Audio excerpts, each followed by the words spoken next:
Bismillahirrahmanirrahim. Assalamualaikum warahmatullahi wabarakatuh. Puji dan syukur kehadirat Allah Subhanahu wa taala. Salawat dan salam kepada Nabi Muhammad SAW.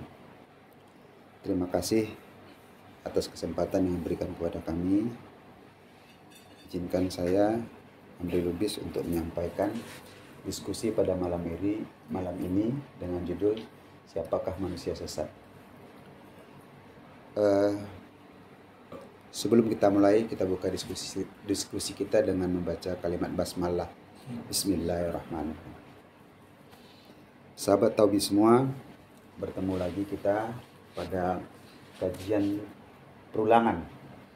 Walaupun saya belum membaca dan mendengar yang disampaikan sebelumnya, tapi mungkin perspektifnya agak berbeda, walaupun tujuannya sama. Nah, ini sebenarnya merujuk kepada surah Al-Fatihah, masih tetap pada kajian yang sama, yaitu tentang ihdinas syiratal mustaqim, syiratal ladzina an'amta 'alaihim ghairil maghdubi 'alaihim waladdallin. Maka kalimat dolin bagian dari Al-Fatihah yang akan kita urai satu persatu. Nah, ketika kita berbicara tentang manusia, maka kita bicara tentang makhluk Allah dari dua dimensi. Dimensi yang pertama adalah manusia sebagai manusia dengan berbagai kelebihannya, keunggulan, kebaikan, sebagai sisi positif dari manusia. Yang kedua adalah sisi negatif manusia, kelemahannya, keburukan yang Allah tetapkan pada diri manusia. Ini adalah bahagian-bahagian yang selalu ada pada diri kita selama kita menyadarinya. Nah, hal ini ada pada kelebihan manusia tadi disampaikan Allah pada Quran surah At-Tin ayat 4 bahwa manusia adalah makhluk terbaik yang Allah ciptakan. Dengan demikian bahwa sisi positif yang Allah lihat dari sisi manusia adalah sisi yang terbaik. Nah, kemudian yang kedua, kata sesat berasal dari kata dolla yang artinya tidak sesuai dengan petunjuk Allah, tidak sesuai dengan hidayah, keluar dari jalan atau sesat. Nah, ini bagian dari dolin itu sendiri. Nah, berarti siapakah manusia sesat? Ketika kita melihat kalimat siapa manusia sesat, berarti ada orang-orang yang Allah tunjukkan. Nah, belajarlah kita dari kisah Nabi yang Allah gambarkan kepada kita. Diawali pada Nabi Allah Adam alaihissalam tentang kelalaiannya, ghaflah, yaitu ketika lalai atas perintah Allah, tidak memakan buah kuldi, tetapi akhirnya tergoda ya Nabi Allah Adam alaihissalam dengan Siti Hawa. Hal itu menyebabkan mereka melanggar perintah Allah. Yang kedua, ada makhluk Allah yang menggoda, yaitu setan atau iblis. Artinya yang kita lihat adalah kesombongan pada diri setan itu sendiri ketika Allah memerintahkan untuk tunduk pada manusia yang dianggapnya dari tanah yang kotor, sementara asal kejadian daripada iblis itu sendiri berasal dari api. Dengan rasa tingginya derajah dan harkahnya, maka dia tidak mau tunduk pada manusia yang berasal dari tanah yang hitam tersebut. Nah, yang kita petik di situ menunjukkan bahwa kesombongan iblis. Kemudian yang ketiga, ada Nabi Lut alaihissalam. Kisah Nabi Lut alaihissalam ini dijelaskan bahwa Nabi Lut pada Quran surah Al-Syura ayat 26, bagaimana kaum Nabi Lut yang melampaui batas.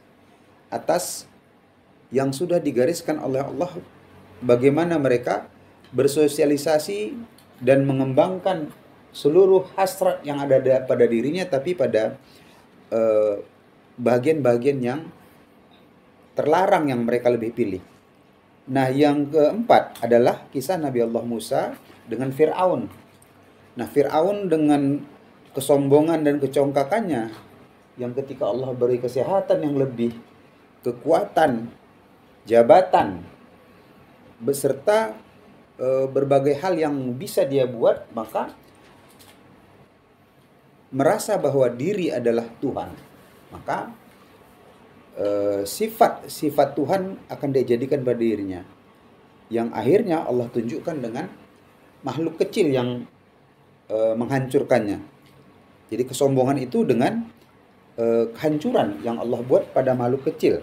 Nah, berdasarkan bagian itu, maka kita dapat petik bahwa manusia-manusia sombong itu adalah termasuk bagian yang sesat.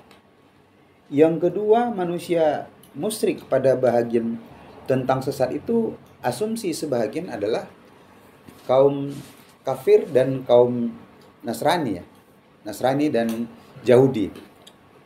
Tetapi sebenarnya bahagian dari sesat itu ada pada diri manusia yang Allah letakkan melalui dolin, kemudian adanya ghaflah, sehingga membuat kita tersesat bila kita tidak menyadarinya.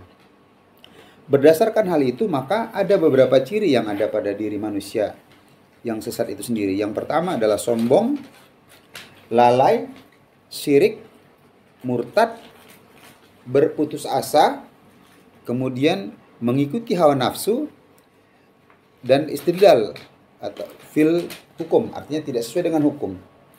Nah, pada bahagian ini kita lihat bahwa iblis berkata, Tuhanku, oleh karena engkau telah menentukan bahwa aku sesat, aku pasti akan menjadikan kejahatan terasa indah bagi mereka di dunia, dan aku akan menyesatkan mereka, semua kecuali hamba-hambamu yang terpilih. Allah menjawab pada Quran surat Al-A'raf pada ayat ke-186, dia sebutkan, barang siapa dibiarkan sesat oleh Allah Subhanahu wa taala, maka tidak ada yang mampu memberi petunjuk. Allah membiarkan terombang-ambing dalam kesesatan.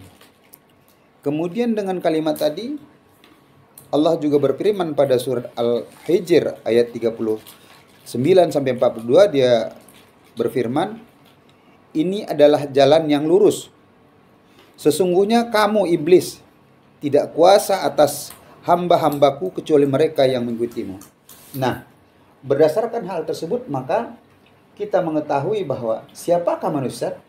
Manusia-manusia yang sesat adalah manusia-manusia yang tidak mengikuti hidayah Allah, petunjuk Allah, yang memilih contoh-contoh yang tidak baik atas orang-orang sebelum kita pada kisah para rasul.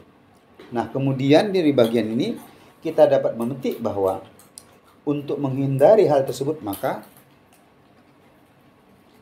kita bisa mencari nafsul mutmainnah, artinya mencari ketenangan, ya, menenangkan bahagian dari nafsu untuk tidak mengikutinya, sehingga kita bisa terhindar dari bagian-bagian dari ciri-ciri yang sesat tersebut.